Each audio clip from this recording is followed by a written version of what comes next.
നമസ്കാരം. ശ്രീകൃഷ്ണ കഥാമൃതം ഭാഗം 541 541. ഓം ഗം ഗണപതയേ നമഃ. ഓം സം സരസ്വതേ സ്വാഹ. ഓം ശ്രീ ഗുരുഭ്യോ നമഃ. ഓം ശ്രീ രംഗനാഥ ശർമ്മണേ നമഃ. നാരായണ നാരായണ നാരായണ നാരായണ നാരായണ നാരായണ നാരായണ നാരായണ നാരായണ നാരായണ നാരായണ. ഓം ശ്രീകൃഷ്ണാർപ്പണമസ്തു. ഓം ശ്രീകൃഷ്ണായ പരബ്രഹ്മണേ നമഃ. ഓം ശ്രീകൃഷ്ണായ പരമാത്മനേ നമഃ. ഹരേ രാമ രാമ രാമ ഹരേ ഹരേ, ഹരേ കൃഷ്ണ കൃഷ്ണ കൃഷ്ണ ഹരേ ഹരേ. ശ്രീകൃഷ്ണ കഥാമൃതം ഭാഗം 541 ലീലാകാന്ഡം. ഭഗവാന്റെ ലീലാകാന്ഡം എന്ന ഭാഗത്ത് 31ാമത്തെ സർഗത്തിലെ അവസാനത്തെ ശ്ലോകമാണ് കഴിഞ്ഞ എപ്പിസോഡിൽ പറഞ്ഞത്. അതായത് യശോദയുടെ ജന്മസാഫല്യം, ഭഗവാന്റെ ദിവ്യനർത്തനം എന്നുള്ളതാണ് പറഞ്ഞ് അവസാനിച്ചത്. അതിൽ 34ാമത്തെ ശ്ലോകം അടഞ്ഞു നിന്നേടിന പാറ വിണ്ട് പൊട്ടിപ്പുറപ്പെട്ടൊഴുകി തുടങ്ങി പാർത്തട്ടിലേക്ക് ഇങ്ങനെ മറ്റൊരേതോ ഗംഗാപ്രവാഹം ത്രിജഗൽ പവിത്രം. ഭഗവാനെ കണ്ട് ആനന്ദം അടയുക എന്നുള്ളത് രണ്ടാമതൊരു ഗംഗയിൽ മുങ്ങിക്കുളിച്ച ഒരു ദിവ്യാനുഭൂതിയാണ് എന്നാണ് കവി പറയുന്നത്. അതോടുകൂടി 31ാം സർഗം ലീലാകാന്ഡത്തിൽ അവസാനിച്ചു. ഇനി 32ാം സർഗം കൃഷ്ണനെ കാണാത്ത പരിഭ്രമം. കൃഷ്ണൻ്റെ ബാലലീലകളാണല്ലോ ഇപ്പോൾ പറയണത്, ലീലാകാന്ഡാണല്ലോ പറഞ്ഞത്. അപ്പോൾ ഭഗവാൻ എവിടെ ഒളിച്ചിരുന്നു? അപ്പോൾ ആ കാണാത്ത പരിഭ്രമം എന്താണെന്ന് താമരശ്ശേരി കൃഷ്ണൻ ഭട്ടതിരിപ്പാട് പറയണു വ്യാസരുടെ ഭാഗവതത്തിലൂടെ. അങ്ങനെ പറയാം. 1ാം ശ്ലോകം.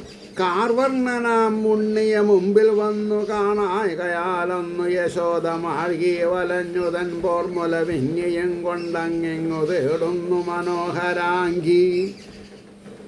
ഭഗവാൻ ഉണ്ണികൃഷ്ണൻ, കുഞ്ഞികൃഷ്ണൻ എന്നൊക്കെ പറയാം. അപ്പോൾ ബാലരൂപത്തിൽ ഒരു 4 വയസ്സ് ആയിട്ടുണ്ടാവാം. അപ്പോൾ കാർവർണ്ണനാം ഉണ്ണിയെ മുമ്പിൽ വന്നു കാണാകയാൽ, എന്താ എൻ്റെ മുന്നിലേക്ക് കുട്ടി വരാത്തത്? കുട്ടി എവിടെ ഒളിച്ചിരിക്കണത്?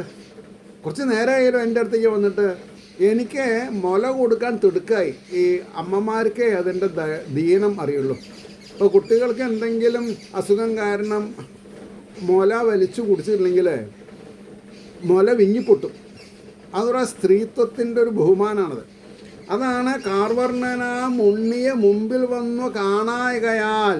അന്ന് യശോദ മാഴ്കി, യശോദ വലഞ്ഞു, ദുഃഖത്തിലാണ്ടു. വലഞ്ഞു തൻ പോർമുല വിങ്ങിയും കൊണ്ടങ്ങിങ്ങു തേടുന്നു മനോഹരാങ്കി. അവിടെ നോക്കണു, ഇവിടെ നോക്കണു, ഭഗവാനെ കാണാനില്ല. 2ാമത്തെ ശ്ലോകം. കുളിപ്പതിന്നച്ഛനണിഞ്ഞിടുമ്പോൾ പിന്നാലെ പോയേക്കും അവൻ ചിലപ്പോൾ.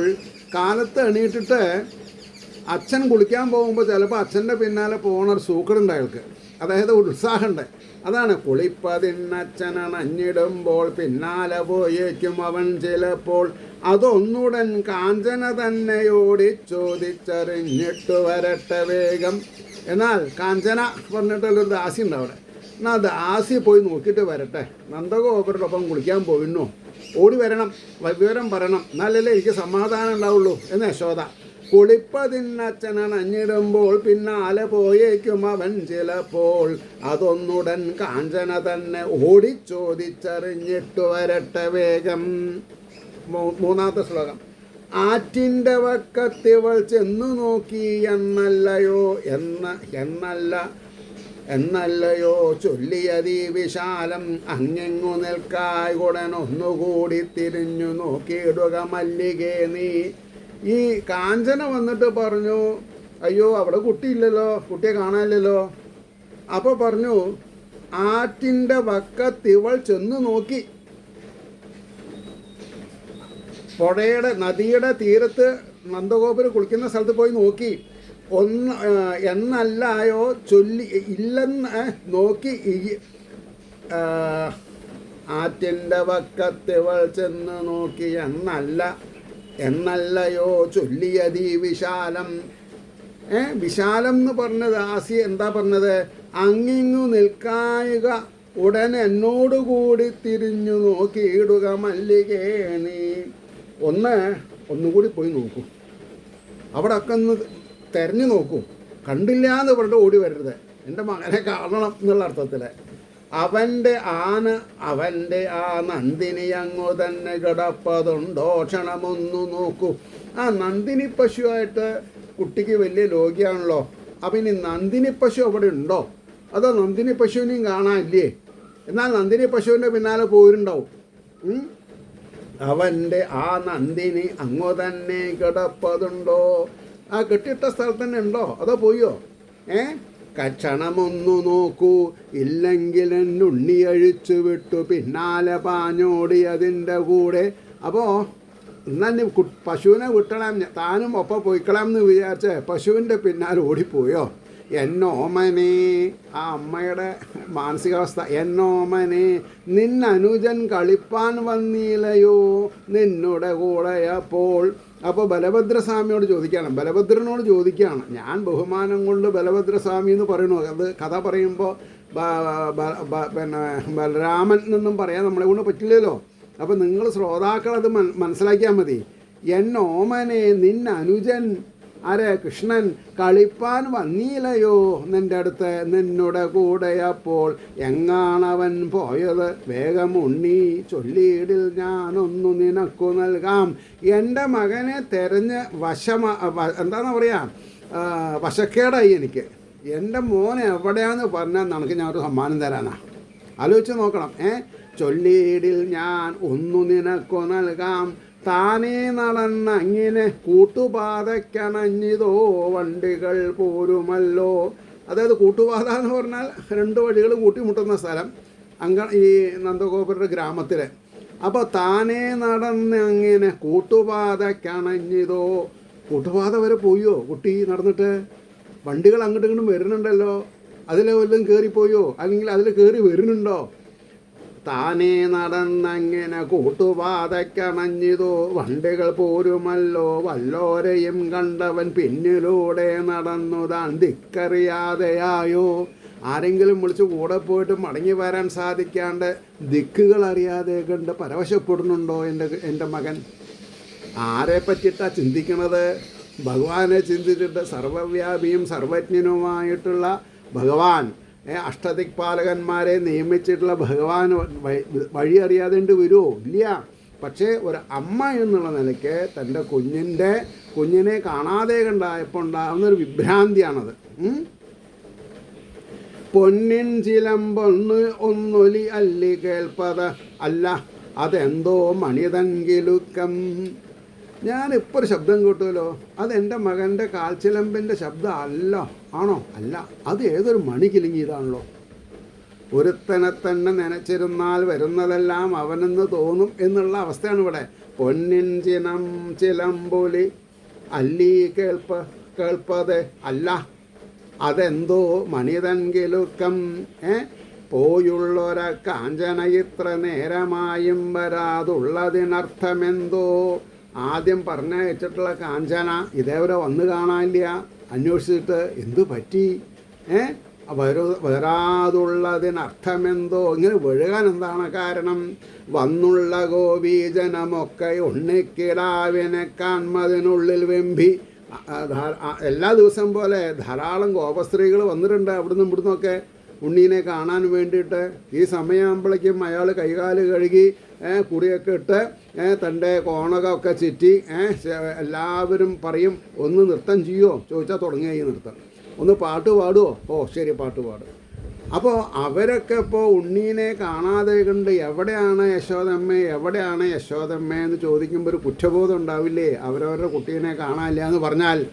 അതാണ് വന്നുള്ള ഗോപീജനമൊക്കെ ഉണ്ണിക്കിടാവിനെ കാൺമതിനുള്ളിൽ വെമ്പി ഓരോരനക്കങ്ങളിലും പിടഞ്ഞു നോക്കുന്നു ഭാഗ്യത്തികവാർന്ന കണ്ണാൽ. ഒരു പ്രയോഗം, അതായത് സംശുദ്ധമായ ഭക്തിയുള്ളവർക്ക് മാത്രമേ ഭഗവാനെ കാണാൻ പറ്റുള്ളൂ. ഒരു പ്രീ റിക്വസിറ്റാണത്. മുൻകൂട്ടി ചില ഭക്തന്മാർക്ക് മാത്രമേ ഭഗവാനെ കാണാൻ പറ്റുള്ളൂ, എല്ലാവർക്കും കാണാൻ പറ്റില്ല. അപ്പോൾ ഭാഗ്യത്തിക വാർന്ന കണ്ണാൽ വഴിക്കലെങ്ങാനും ഒരുണ്ണി പീലി കണിഞ്ഞു നിൽക്കുന്നത് നിങ്ങൾ കണ്ടോ? ഗോപസ്ത്രീകളെ, നിങ്ങൾ ഇങ്ങോട്ട് വരുമ്പോൾ എല്ലാ കുട്ടികളും പോലെ അല്ല, ഇയാളെ കണ്ടാൽ വേഗം അറിയാം. മുടി മേപ്പെട്ട് കെട്ടി ഒരു പീലി വെച്ചിട്ടുണ്ടാവും, അയാളാണ് എൻ്റെ മകൻ. അങ്ങനെ വല്ല കുട്ടികളും എവിടെയെങ്കിലും നിന്ന് പരുങ്ങണത് കണ്ടുവോ? ഒരു ചോദ്യം. വന്നുള്ള ഗോപീജനമൊക്കെ ഉണ്ണിക്കിടാവിനെ കാൺമതിനുള്ളിൽ വെമ്പി ഓരോരനക്കങ്ങളിലും പിടഞ്ഞു നോക്കുന്നു ഭാഗ്യത്തിക വാർന്ന കണ്ണാൽ വഴിക്കലെങ്ങാനും ഒരുണ്ണി പീലി അണിഞ്ഞു നിൽക്കുന്നതു നിങ്ങൾ കണ്ടോ? വരുന്ന പോരൊക്കെയും ഓതിടുന്നു കണ്ടില്ല ഇനി എന്തു ചെയ്യും? അയ്യോ, ഞങ്ങൾ കണ്ടില്ലല്ലോ, ഞങ്ങൾ ആ കുട്ടീനെ കാണാനായിട്ടാണല്ലോ വന്നിട്ടുള്ളത്. നമ്മളും തിരഞ്ഞുകൊണ്ടിരിക്കുകയാണേ. നമ്മൾക്ക് ആഗ്രഹമുണ്ടല്ലോ ഈ ഉണ്ണികൃഷ്ണനൊന്ന് കണ്ടാൽ തറക്കടില്ല എന്നുള്ളത്. അവ കണ്ടില്ല. അങ്ങനത്തോരോട് എനിക്ക് ഒന്നേ പറയുള്ളൂ, അവരവരുടെ ഹൃദയകമത്തിലേക്ക് ഒന്ന് കണ്ണടച്ച് നോക്കുക. അപ്പോൾ ഈ പറഞ്ഞ ഭഗവാൻ നമ്മുടെ മനസ്സാകുന്ന തിരമുറ്റത്ത് ഉലാത്തുന്നത് കാണും. അതിൽ ആനന്ദിക്കുക. പരവശം വരുമ്പോൾ ആനന്ദക്കണ്ണീര് വരും. പ്രായഭേദം ഇല്ല അതിന്. There is no prerequisite needed. ഭക്തി, സംശുദ്ധമായ ഭക്തി. സജ്ജനങ്ങൾ എന്തു പറഞ്ഞു അത് കേൾക്കുക, അത് മനസ്സിൽ വെച്ചിരിക്കുക. ധാരാളമായി. അപ്പോൾ കണ്ടില്ല ഇനി എന്തു ചെയ്യും? കാണാതൊരു കുഞ്ഞിനെയൊന്ന് കണ്ടു കിട്ടിയിടണേ ഞാൻ കരുണാപയോധേ. യശോദമ്മ പ്രാർത്ഥിക്കാണ്. കാണാതൊരു കുഞ്ഞിനെയൊന്നു കണ്ടു കിട്ടിയിടണേ ഞാൻ കരുണാപയോധേ. പൊന്നിൻ തുലാഭാരമുടൻ നടത്തിക്കൊള്ളാം കനിഞ്ഞിടണമെന്നിൽ വേഗം. ഒരു സാധാരണ അമ്മ ഇങ്ങനെയൊക്കെ തന്നെ പ്രാർത്ഥിക്കുക അല്ലേ? കുട്ടികളെ കാണാനില്ലാതെ കണ്ടായാൽ, പശുവിനെ കാണാനില്ലാതെ കണ്ടായാൽ. ഇപ്പം എൻ്റെ നാട്ടിൽ എൻ്റെ വൈഫിൻ്റെ ഒരു അമ്മാവൻ ഒരു ഭുവനേശ്വരി ഉപാസകൻ. കേരളത്തിലെ എല്ലാ വീടുകളിലും ഭുവനേശ്വരി പൂജ ഉണ്ടാവും. ഭുവനേശ്വരി ഉപാസകനാണ്. കൃഷ്ണൻ നായർ എന്നിട്ടാണ് അദ്ദേഹത്തിൻ്റെ പേര്. അപ്പോൾ അദ്ദേഹത്തിൻ്റെ പേരിലൊരു മണ്ഡപം എൻ്റെ മിസ്സീസിൻ്റെ തറവാട്ടിൽ ഉണ്ട്. അവിടെ വിളക്ക് വയ്ക്കാൻ പ്രാർത്ഥിക്കും. കൃഷ്ണൻ നായർക്ക് വിളക്ക് വയ്ക്കാൻ കൃഷ്ണൻ നായർ എന്നാണ് പേര്. ചിലവർ പറയും കൃഷ്ണനമ്മാന് വിളക്ക് വയ്ക്കാൻ പ്രാർത്ഥിക്കുക എന്ന് പറഞ്ഞാൽ അദ്ദേഹം മരിച്ചിട്ട് 10-60 കൊല്ലമായി. മനസ്സിലായില്ലേ? അപ്പോൾ ഇതൊക്കെ എല്ലാ നാട്ടിലുമുണ്ട്. അടുത്തുള്ള എന്താണ് പറയുക, ഗ്രാമദേവതയ്ക്ക് വിളക്ക്, ശിവനാണെങ്കിൽ പിന്നെ വിളക്ക് വയ്ക്കാൻ പ്രാർത്ഥിക്കും, അല്ലെങ്കിൽ ധാര നേരും. മനസ്സിലായില്ലേ? അപ്പോൾ ഇവിടെ പറയണു, അപ്പോൾ പറഞ്ഞു കാണാതൊര കുഞ്ഞിനെ ഒന്ന് കണ്ടു കിട്ടിയിടണേ ഞാൻ കരുണാപയോധേ. പൊന്നിൻ തുലാഭാരമുടൻ നടത്തിക്കൊള്ളാം കനിഞ്ഞിടണമെന്നിൽ വേഗം.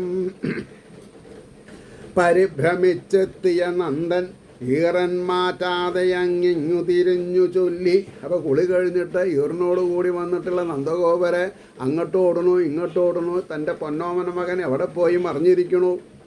പരിഭ്രമിച്ചെത്തിയ നന്ദൻ ഈറൻ മാറാതെ അങ്ങിങ്ങു തിരിഞ്ഞു ചൊല്ലി എൻ കൂടെ വന്നില്ല കുളിപ്പതിന്. സാധാരണ കൂട്ടത്തിൽ എൻ്റെ ഒപ്പം വന്നിട്ടില്ല യശോദേ. ഈ കുട്ടി എവിടെ പോയി? കുമാരകൻ തിണ്ണയിൽ നിന്നിരുന്നു. ഈ തിണ്ണയിൽ ഇവിടെ ഇങ്ങനെ നിന്നിട്ടുണ്ടായിരുന്നു. വിലപ്പിടിച്ചുള്ള മനോജ്ഞ രത്നമാലങ്ങളും മറ്റുമണിഞ്ഞ ഈ വണ്ണം തനിച്ചു കാർവർണ്ണനെ വിട്ടിടല്ലെന്നോതിയിലയോ ഞാനൊരു 100 വട്ടം. അത് ഈ ആണുങ്ങളുടെ സ്വഭാവമാണ്.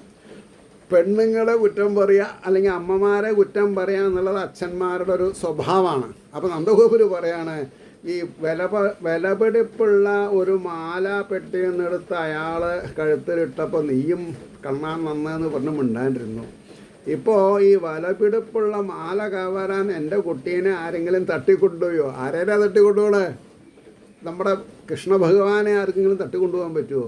പക്ഷേ നന്ദഗോപുരക്കും ഒരു മിനിറ്റിൽ ആ ഒരു പ്രത്യേക സമയത്ത് എന്ത് പോയി ബ്രേക്ക് പോയ വണ്ടിയിലെ കൂട്ടത്തിലായി മനസ്സ്. നീ എന്താ ഇപ്പം ചെയ്യുക, എവിടെ പോയിട്ടാ തെറിയാ? അപ്പോൾ ആരുടെ മേലെ കുതിര കയറാൻ പറ്റുള്ളൂ?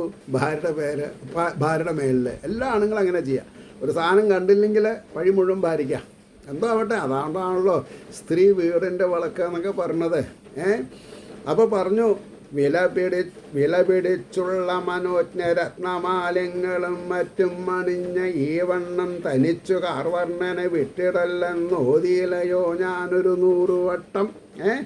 തൊഴുത്തിൽ നോക്കി, തൊടിയിങ്കൽ നോക്കി, വഴിക്കൽ നോക്കി, പുഴവക്കൽ നോക്കി. എന്താ പ്രയോഗം, എന്താ പദ്യങ്ങളുടെ ഒരു ഭംഗി! തൊഴുത്തിൽ നോക്കി, തൊടിയിങ്കൽ നോക്കി, വഴിക്കൽ നോക്കി, പുഴവക്കിൽ നോക്കി. എനിക്കൊരേ സംശയമാണ്, അകത്തു നോക്കിയില്ലയോ നിങ്ങളിരുട്ടിലേതും. അല്ലേ? ഈശ്വരനെ തേടുന്നത് എന്ത് വേണം? ബുദ്ധിയുടെ വെളിച്ചത്തിൽ വേണം. ആ ബുദ്ധി ഭഗവാൻ ബാലാഗ്ര ശതഭാഗസ് വിസ്തരസ് യോഗോ ജീവ, ആ തേജോപുഞ്ചത്തിൻ്റെ വെളിച്ചത്തിൽ, മനസ്സാകുന്ന സൂര്യൻ്റെ വെളിച്ചത്തിൽ, അല്ലേ, അകക്കണ്ണ് കൊണ്ട് നോക്കണം എന്നൊക്കെ നമ്മൾ പറയും. അതാണ് നിങ്ങളെ ഈ തിടുക്കത്തിൽ പുറമെയൊക്കെ നോക്കി, ഉള്ളിൽ നോക്കിയില്ലേന്നാ ചോദ്യം. അകത്ത് നോക്കിയില്ലേ? രണ്ടർത്ഥം, ദ്വിതീയാർത്ഥമാണ്. വീടിൻ്റെ അകത്ത് ഇരുട്ടത്ത് എവിടെയെങ്കിലും കിടന്നുറങ്ങുന്നുണ്ടോ? അല്ല, നിങ്ങളുടെ കാടാകുന്ന അന്ധകാരത്തിൽ വിദ്യയാകുന്ന വെളിച്ചം വീശിയില്ലേ? അപ്പോൾ ഭഗവാനെ തിരയേണ്ടത് എവിടെയാണ്?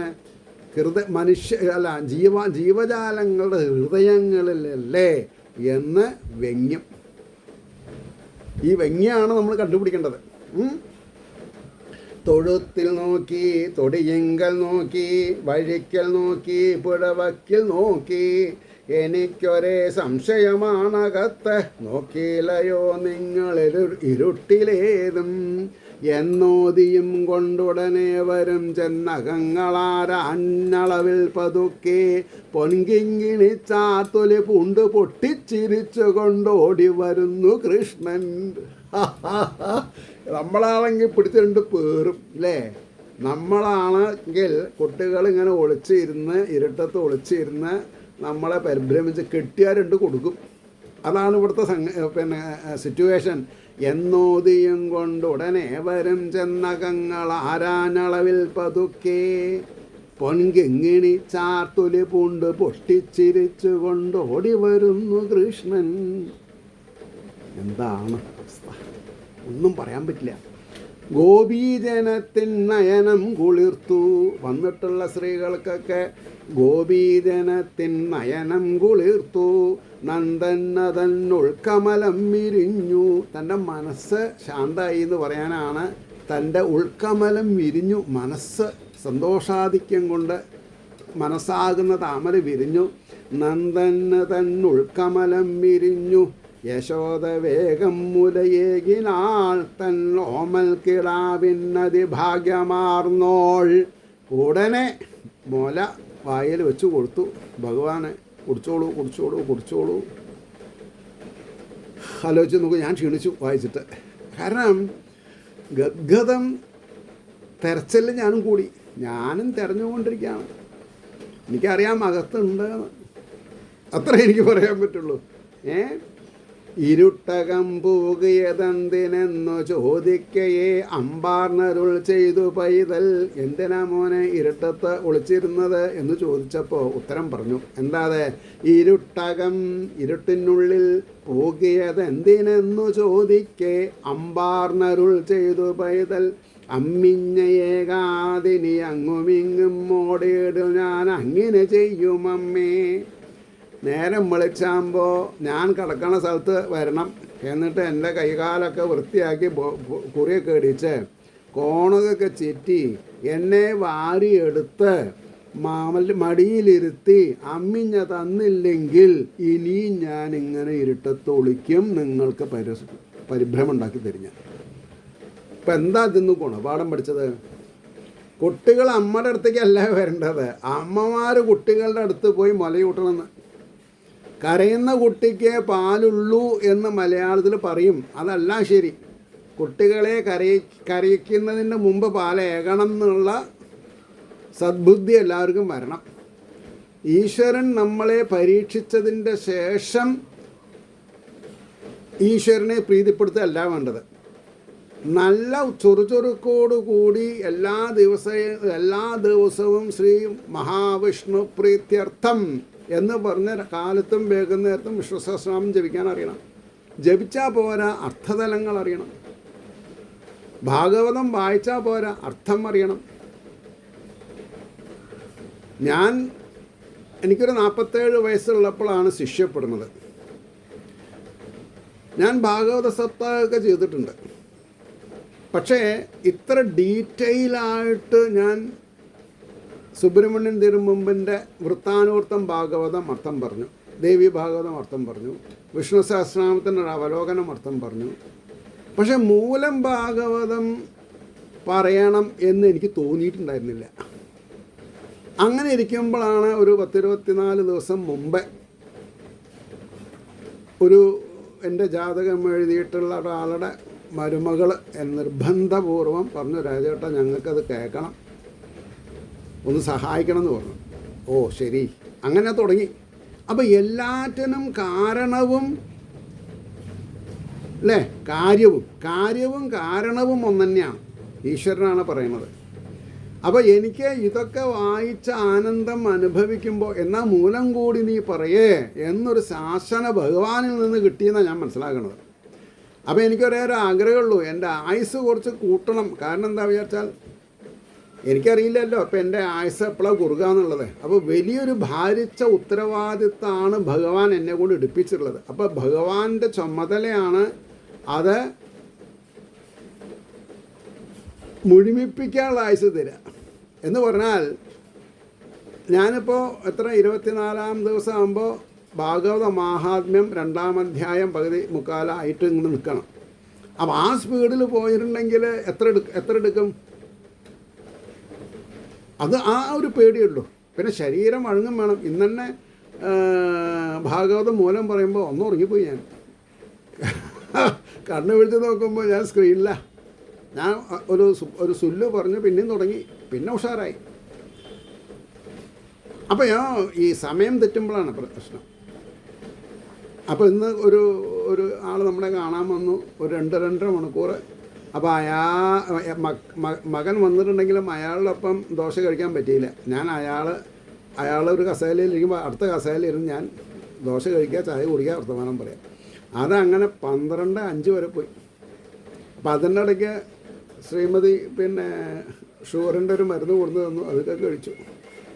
അപ്പോൾ നമ്മൾ ഈ ഓവർ ടോക്കറ്റീവ് ആകുമ്പോൾ ക്ഷീണം വരുന്നുണ്ട്. 2-3 മണിക്കൂർ വെറുതെ ഇങ്ങനെ വർത്തമാനം പറയാം. അതുകൊണ്ടാണ് ഒന്നും ഉറങ്ങിപ്പോയത്, മനസ്സിലായില്ലേ? അപ്പോൾ ഇവിടുത്തെ സിറ്റുവേഷൻ വളരെ ഗഹനാണ്. അമ്മേനെ വീറ്റോ ചെയ്യാണ്. അമ്മയുടെ സിൻസിയറിറ്റീനെ ചോദ്യം ചെയ്തു ഭഗവാൻ. അമ്മേ, ഞാൻ ഇവിടെ വന്നിട്ട് എനിക്ക് അമ്മിനെ തരുമെന്ന് പറഞ്ഞതല്ല കൗശലം. അപ്പോൾ എന്താ പറഞ്ഞത്? ഇരുട്ടകം പൂകിയതെന്തിനെന്ന് ചോദിക്കയെ അമ്പാർന്നരുൾ ചെയ്തു പൈതൽ അമ്മിഞ്ഞയേകാതിനി അങ്ങുമിങ്ങും ഓടിയിടിൽ ഞാൻ അങ്ങനെ ചെയ്യുമമ്മേ. എന്താ പറയുക? ഫസ്റ്റ് ഡ്യൂട്ടി, അമ്മയുടെ ഡ്യൂട്ടി എന്താ? മക്കളെ നോക്കുക എന്നുള്ളതാണ്. ഇപ്പോൾ ഞാനൊരാളല്ലേ ഉള്ളൂ. എനിക്ക് സമയത്ത് അമ്മിഞ്ഞ തന്ന എന്തപ്പാ നഷ്ടം? എങ്ങോട്ടേ നേരം വെളുത്താകുമ്പോൾ ഓടണം. ഒരു കുഞ്ഞ് ചോദിക്കുകയാണ്. ആ കുഞ്ഞ് ഏതാ? സാക്ഷാൽ പ്രപഞ്ചത്തിൻ്റെ നിയാമകൻ. അതാണ് നമ്മൾ ആലോചിക്കേണ്ടത്. അപ്പോൾ യശോദയോടന്നലിവെന്തി ഉച്ചയ്ക്കോതേടിനാനങ്ങിനെ നന്ദഗോപൻ. അപ്പോൾ നന്ദഗോപന് കുറച്ച് വിഷമായി. ഈ യശോദയോട് ഇങ്ങനെ ഇയാൾ പറഞ്ഞ അവസ്ഥയ്ക്ക് ഇനി യശോദമ്മേനെ ഒന്ന് പറഞ്ഞ് സമാധാനിപ്പിക്കണ്ടേ? യശോദയോടന്നലിവെന്തി ഉച്ചയ്ക്കോതേടിനാനങ്ങിനെ നന്ദഗോപൻ. എന്താ പറഞ്ഞത്? എപ്പോഴും ഈ വാർമുകിൽ വർണ്ണനുണ്ണി മന്ദസ്മിതം തൂകി മനക്കുരുന്നിൽ കളിപ്പതായി തോന്നുകയാണെനിക്ക്. മിന്നുന്ന പൊന്നിൻ തളയും കിലുക്കി ഓർത്തിയിടിൽ ഈ ഉണ്ണി നിമിത്തമെൻ്റെ തേവാരമൊട്ടാകെ മുടങ്ങിടുന്നു. യശോദയമ്മേ, എന്തപ്പോൾ ചെയ്യുക? നമ്മൾക്ക് ഇതുവരെ കുട്ടികളില്ലാത്ത വർഷമായിരുന്നു. ഇപ്പോൾ കുട്ടിയായി ഈ ഒരു മിടുമിടുക്കൻ്റെ കയ്യിലുള്ള വളയുടെയും കാലിലുള്ള ചിലമ്പിൻ്റെയും ശബ്ദകോലാഹലങ്ങളിൽ എൻ്റെ മനസ്സ് പിന്നാലെ പോകുമ്പോൾ എൻ്റെ തേവാരം മുടങ്ങി. എന്താ തേവാരം എന്ന് പറഞ്ഞാൽ ഈശ്വരോപാസന, ഈശ്വരനെ സാധന ചെയ്യാം. ഒരു കണക്കിനത് നന്നായി. കാരണം എന്താ, മനസ്സിൽ കാണേണ്ട ആളെന്നെ പ്രത്യക്ഷത്തിൽ കാണിച്ചു തരുന്നില്ലേ? എന്നെയല്ലേ നിങ്ങൾ ആരാധിക്കേണ്ടത്? കളിപ്പതായി തോന്നുകയാണെനിക്ക്. ഭഗവാൻ കളിക്കുകയാണ്. മിന്നുന്ന പൊന്നിൻ തളയും കിലുക്കി ഓർത്തിടിൽ ഈ ഉണ്ണി നിമിത്തം എൻ്റെ തേവാരമൊട്ടാകെ മുടങ്ങിടുന്നു. പണ്ടേത്തെ മട്ടാർന്നൊരു നന്ദനല്ലി ഞാനെന്നു നിൻ കുഞ്ഞിനെ ഓർക്കമൂലം. പണ്ട് കുട്ടികളില്ലാത്ത അവസ്ഥയിൽ എനിക്ക് വളരെ ദുഃഖമുണ്ടായിരുന്നു യശോദേ. ഞാൻ എന്നെ ഒന്നും കുറ്റം പറഞ്ഞിട്ടില്ല, നീ എന്നെയും കുറ്റം പറഞ്ഞിട്ടില്ല. അപ്പം അങ്ങനെയാണ്. കല്യാണം കഴിഞ്ഞ് ഒരു കൊല്ലമായിട്ട് ഭാര്യ പ്രസവിച്ചില്ലെങ്കിൽ ഭാര്യ ഭർത്താവിനെ കുറ്റം പറയും, ഭർത്താവ് ഭാര്യനെ കുറ്റം പറയും.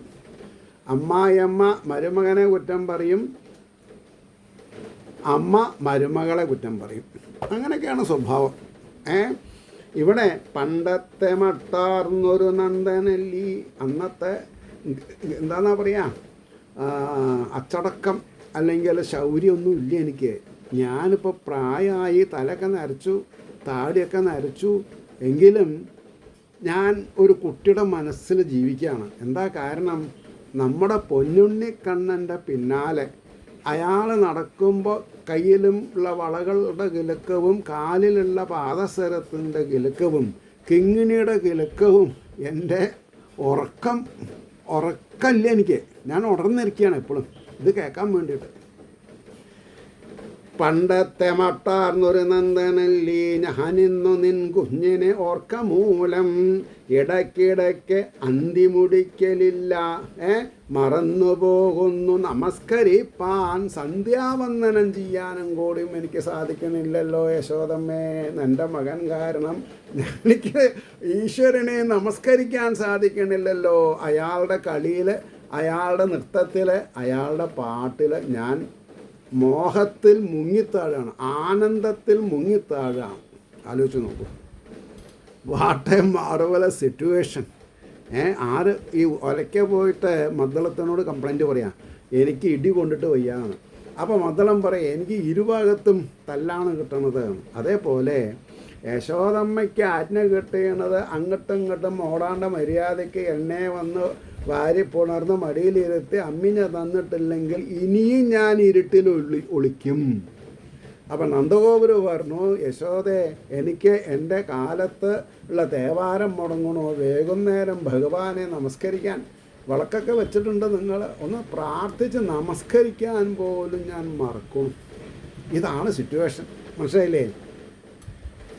സ്വാധ്യായമില്ലെന്നും ഒരൊത്തുപോലും പുരാണങ്ങളും ഇതിഹാസങ്ങളും വായിക്കാറുണ്ടായിരുന്നു. അപ്പം അതൊക്കെ നിർത്തി ഞാൻ. എന്തപ്പെടുത്ത് മറ്റേ കൃഷ്ണൻ നായരുടെ ബാലെ പോലെ അല്ലേ? കൃഷ്ണൻ നായരുടെ ബാലെ വലിയ ഗംഭീരമാണ്, സിനിമാസ്കോപ്പ് സ്റ്റേജാണ്, 3 ഡൈമെൻഷൻ സ്റ്റേജ് തിരിയും. അതൊക്കെ അതാണിപ്പോൾ ഇവിടെ ഞാൻ നടന്നുകൊണ്ടിരിക്കുന്നത്. സ്വാധ്യായമില്ലെന്നും ഒരൊത്തുപോലും വേദങ്ങൾ ഓതാറുണ്ട്, അതൊക്കെ പോയി. പുരാണപാരായണവും മുടങ്ങി, ഊണിനു പോലും മടി. ഊണ് കഴിക്കണം തോന്നുന്നില്ല, ഈ കളി കണ്ടാൽ മതി. എൻ പ്രവൃത്തി എന്നോമന കുഞ്ഞിനെ ഓർക്കൽ മാത്രം. എൻ്റെ കുട്ടീനെ സ്മരിച്ചുകൊണ്ട് അയാൾ ഉറങ്ങിയാൽ ഇനി അവൻ എപ്പോഴാണ് ഉണരുക? എപ്പോഴാണ് ആ വളത്തിലൊക്കെ ഞാനൊന്ന് കാണുക? ആ കിങ്ങിണിയുടെ ശബ്ദം ഞാൻ എപ്പോഴാണ് കാണുക? ചിലമ്പിൻ്റെ ശബ്ദം ഞാൻ എപ്പോഴാണ് കാണുക? എനിക്ക് ആ കുട്ടീനെ പറ്റിയിട്ടുള്ള ധാരണ മാത്രമേ ഉള്ളൂ. ഊണിന് പോലും മടി. ജീവൻ കിടക്കാൻ വേണ്ടി 2 നേരമെങ്കിലും ആഹാരം കഴിക്കണ്ടേ യശോദേ? നീ വെച്ച് തരുന്നതിൽ സ്വാദില്ലാഞ്ഞിട്ടല്ല, അതിനേക്കാൾ സ്വാദ് എനിക്ക് ഈ കുട്ടിയോടാണ്. കുട്ടിയോട് വെച്ചാൽ കുട്ടിയുടെ പ്രവൃത്തിയിൽ പ്രപഞ്ചത്തിനെ മുഴുവൻ മയക്കുന്ന മായയിലാണ് കുടുങ്ങുള്ളത് എന്നുള്ളത് മനസ്സിലാക്കണില്ല. അതാണല്ലോ 75 വയസ്സ്, ഭഗവാനൊരു 75 വയസ്സ് സമന്തകവൻ, പിന്നെ എന്താണെന്നാ പറയുക, തീർത്ഥത്തിൽ ഒരു എന്താണെന്ന് പറയുക, ഒരു ഒരു സൂര്യഗ്രഹണ സമയത്ത് വസുദേവർ നാരദരോട് ചോദിക്കുന്നുണ്ട്, നാരദരെ, അല്ല അവിടെ ഋഷീശ്വരന്മാരൊക്കെ ചോദിച്ചു, ഞാൻ ആരേനെ പൂജിക്കേണ്ടത് എന്ന്. അപ്പോൾ അവർ പറഞ്ഞു, അഹോ കഷ്ടം, 75 വയസ്സിലൊരു 10 വർഷം ഒഴിവാക്കുക നന്ദഗോപുരം അടുത്തായിരുന്നു, പിന്നെ ഈ ഉണ്ണി മുഴുവൻ നിങ്ങളുടെ അടുത്തല്ലേ, അപ്പോൾ ഒരു 60 കൊല്ലം ഒപ്പം ജീവിച്ചിട്ടും ഇയാൾ ജഗദീശ്വരനാണ് എന്ന് നിങ്ങൾക്ക് പിന്നെ എന്താണ് പറയുക, അറിവാവണില്ലല്ലോ. നിങ്ങൾ ഈ പൊട്ടച്ചോദ്യം എന്താ ചോദിക്കണത്, ഞാൻ ആരേനെയാണ് പൂജിക്കേണ്ടത് എന്നുള്ളത്. അപ്പോൾ ഭഗവാൻ എപ്പോഴാണ് ഇവർ നിർനിമേഷനായിട്ട് ഭഗവാനെ നോക്കണത്, അപ്പോൾ ഭഗവാൻ ഇത് എൻ്റെ മകനല്ല, സാക്ഷാൽ ജഗദീശ്വരനാണ് എന്നുള്ളൊരു ധാരണ ദേവകി ദേവിക്കോ വസുദേവർക്കോ വന്ന ഉടനെ ഭഗവാൻ ഒന്ന് പുഞ്ചിരിച്ചു. ഭഗവാന്റെ പുഞ്ചിരി എന്താ, മായ. അപ്പോൾ കാരണം തൻ്റെ അവതാരകാര്യങ്ങൾ വിഘ്നം വരും. ഞാൻ ഈശ്വരനാണ് എന്ന് ഇവരറിഞ്ഞു കഴിഞ്ഞാൽ സംഗതി തകരാറായി. അപ്പം ഇതൊക്കെ ഈ കേൾക്കുന്ന ശ്രോതാക്കളുടെ മനസ്സിൽ കൂടെ ഓടിപ്പോണം. വക്താവിൻ്റെ മനസ്സ് ഓടുന്ന കൂട്ടത്തിൽ ശ്രോതാക്കളുടെ മനസ്സ് ഓടണം. അപ്പോഴാണ് നമുക്ക് ഇതിലൊരു ഇമ്പം കൂടുക. 31 മിനിറ്റായി, എന്നാലും ഇപ്പോൾ ഇത് 2 ശ്ലോകം കൂടിയേ ഉള്ളൂ, അത് പറഞ്ഞിട്ട് നിർത്താം. അപ്പോൾ സ്വാധ്യായമില്ലെന്നും ഓരോത്തുപോലും പുരാണ പാരായണവും മുടങ്ങി ഊണിനു പോലും മടി എൻ പ്രവൃത്തി എന്നോ മനക്കുഞ്ഞിനെ ഓർക്കൽ മാത്രം. 21-ാമത്തെ ശ്ലോകം. 22-ാമത്തെ ശ്ലോകത്തോടു കൂടി ഈ സർഗം കഴിയും. അനേക ജന്മങ്ങൾ തുടർന്നു ചെയ്ത പുണ്യം. ഇത് അനേക ജന്മങ്ങൾ ചെയ്ത പുണ്യമാണ് യശോദമ്മേ ഈ കിടാവിനെ നമ്മൾക്ക് ഭഗവാൻ തന്ന് അനുഗ്രഹിച്ചിട്ടുള്ളത്. ഈ കിടാവ് സാധാരണ കിടാവല്ല. ഗർഗമഹർഷി എന്താ പറഞ്ഞത്, മഹാവിഷ്ണുവിന് സമാനമായിട്ടുള്ളവൻ എന്ന് പറഞ്ഞാൽ മഹാവിഷ്ണുവിന് തന്നെ എന്ന് നമുക്ക് മനസ്സിലാക്കണം, വേണ്ടേ? ഇവനോട് പരിഭവം കാണിച്ചാൽ കാര്യമൊന്നും നടക്കില്ല. ഇവൻ്റെ ഇഷ്ടത്തിന് നിൽക്കുകയാണെങ്കിലോ നിങ്ങൾക്ക് ഒരിക്കലും പരിഭവം അനുഭവിക്കേണ്ടി വരില്ല എന്നാണ് ഗർഗം പറഞ്ഞത്. ഈശ്വര നിന്ദ ചെയ്യാതെ കണ്ട് ഈശ്വരഹിതത്തിന് വേണ്ടി ആര് ജീവിതം അർപ്പിക്കുന്നു, അവരുടെ ജീവിതത്തെ യോഗക്ഷേമമാക്കി തീർക്കാനുള്ള പ്രവണത ആർക്കുണ്ട്? സർവജ്ഞനായിരിക്കുന്ന ഭഗവാനുണ്ട് എന്ന ആ തത്വത്തെ മുറുകെ പിടിച്ച് ജീവിക്കാം. അതുകൊണ്ടാണ് പറഞ്ഞത്, അനേക ജന്മങ്ങൾ തുടർന്നു ചെയ്ത പുണ്യം മുകുന്ദൻ്റെ കൃപാതിരേകം മഹർഷിമാർ പോലും ഇതെത്രയെത്ര കൊതിപ്പതാം അത്ഭുത ദിവ്യഭാവം. നമ്മൾക്ക് ഈ ഒരു അസുലഭമായ അവസ്ഥ ഭഗവാൻ തന്നെ അനുഭവിപ്പിക്കുന്നു നമ്മളെ, ആനന്ദം. ഇത് അനേക ജന്മങ്ങൾ തുടർന്നു ചെയ്ത പുണ്യം മുകുന്ദൻ്റെ കൃപാതിരേകം. പിന്നെയോ മഹർഷിമാർ പോലും ഇതെത്രയെത്ര കൊതിപ്പതാം അത്ഭുത ദിവ്യഭാവം. ഋഷീശ്വരന്മാർ യുഗങ്ങളോളം കാലം പ്രാർത്ഥിച്ചിട്ടും തുര്യാവസ്ഥയിലിരുന്നിട്ടും കൊതിക്കുകയാണ് ഈ ഒരു മോഹന വിഗ്രഹം ഒന്ന് കാണണമെന്ന് പറഞ്ഞിട്ട്. അതാണ് നമ്മൾ അനുഭവിച്ചു കൊണ്ടിരിക്കുന്നത്. നമിച്ചിടുന്നേനവിടേക്കു ഞങ്ങൾ മഹാമതേ ലോകപവിത്ര കീർത്തേ. ലോകത്തിൻ്റെ പവിത്രതയെ മെയിൻറ്റെയിൻ ചെയ്യുന്ന മഹാനുഭാവ. ഒരു ഇംഗ്ലീഷ് വാക്കിരിക്കട്ടെ, മെയിൻറ്റെയിൻ അല്ലേ? എന്താ മഹാമതേ ലോകപവിത്ര കീർത്തേ. ലോകത്തിൻ്റെ പവിത്രതയെ കീർത്തിക്കത്തക്ക വിധത്തിലുള്ള ഗുണഗണങ്ങളോട് കൂടിയവനെ എന്നർത്ഥം പറയണം. നൽകേണം അമ്മട്ടൊരു ഭാവലേശം ലക്ഷാംശം അമ്പേന്തി അനുഗ്രഹത്താൽ. അപ്പോൾ പ്രാർത്ഥിക്കുകയാണ്, നൽകേണം അമ്മട്ടൊരു ഭാവലേശം. എത്ര? ലക്ഷാംശം. ഭഗവാന്റെ ഗുണത്തിൽ ലക്ഷത്തിൻ്റെ ഒരംശം, ഒരു ലക്ഷത്തിൽ. അപ്പോൾ നൽകേണം അമ്മട്ടൊരു ഭാവലേശം ലേശം ലക്ഷാംശം അമ്പേന്തി അനുഗ്രഹത്താൽ. നിറഞ്ഞ മനസ്സോടുകൂടി ആ ഭഗവാനെ അങ്ങയുടെ ആ തിരു തൃക്കൈകൾ ഞങ്ങൾ അടിയങ്ങളുടെ ശിരസിലൊന്ന് വെച്ച് അനുഗ്രഹിക്കണമേ എന്ന് പറഞ്ഞുകൊണ്ട് ആ ദിവ്യലീല അവിടെ അവസാനിപ്പിച്ചു. ഇനി നമ്മൾക്ക് 33-ാം സർഗം ഭഗവാൻ ഗോപീഗൃഹങ്ങളിലേക്ക്. ഇപ്പോൾ ഇവിടെ ഒന്ന് ഇരുട്ടത്ത് കടന്ന് ശബ്ദമില്ലാക്കാണ്ട് ഇരുന്നപ്പോൾ എന്ത് വെപ്രാളായി. ഇനിയിപ്പോൾ മൂപ്പരെ തൻ്റെ തൻ്റെ പരിധി നന്ദഗോപഗൃഹത്തിൽ നിന്ന് പുറത്തേക്ക് ഗ്രാമത്തിലെ ഗോപസ്ത്രീകളെ അനുഗ്രഹിക്കാൻ വേണ്ടി അവരുടെ ഗൃഹങ്ങളിലേക്ക് ഭഗവാൻ ഗോപീഗൃഹങ്ങളിലേക്ക് പോവാൻ തുടങ്ങുന്ന ഭാഗത്തിലാണ് 33-ാം സർഗം നാളെ തുടങ്ങേണ്ടത്. എനിക്കിപ്പോൾ തന്നെ ആകാംക്ഷയുണ്ട്. പക്ഷേ ഇപ്പോൾ വൈകുന്നേരം ഒരു 6:45-7 മണി ആയിരുന്നു. പിന്നെ രാവിലെ വിളക്ക് വയ്ക്കണം, അല്ലെങ്കിൽ ഞാൻ ഇത് കണ്ടിന്യൂ ചെയ്യും. അത്രയും ഹിസ്റ്റീരിയാണ് ഈ കാര്യത്തിൽ. മനസ്സിലായില്ലേ? അതാണല്ലോ നമ്മുടെ ജീവിതത്തിനെ മുന്നോട്ട് നയിക്കണത്. ഏവർക്കും ശ്രീ ഹരിയുടെ അനുഗ്രഹാശസ്സുകൾ നിർലോഭം ഉണ്ടാവട്ടെ എന്ന് വീണ്ടും വീണ്ടും പ്രാർത്ഥിച്ചുകൊണ്ട് വാക്കുകൾ ചുരുക്കുന്നു. നമസ്കാരം. നാളെ കാണാം.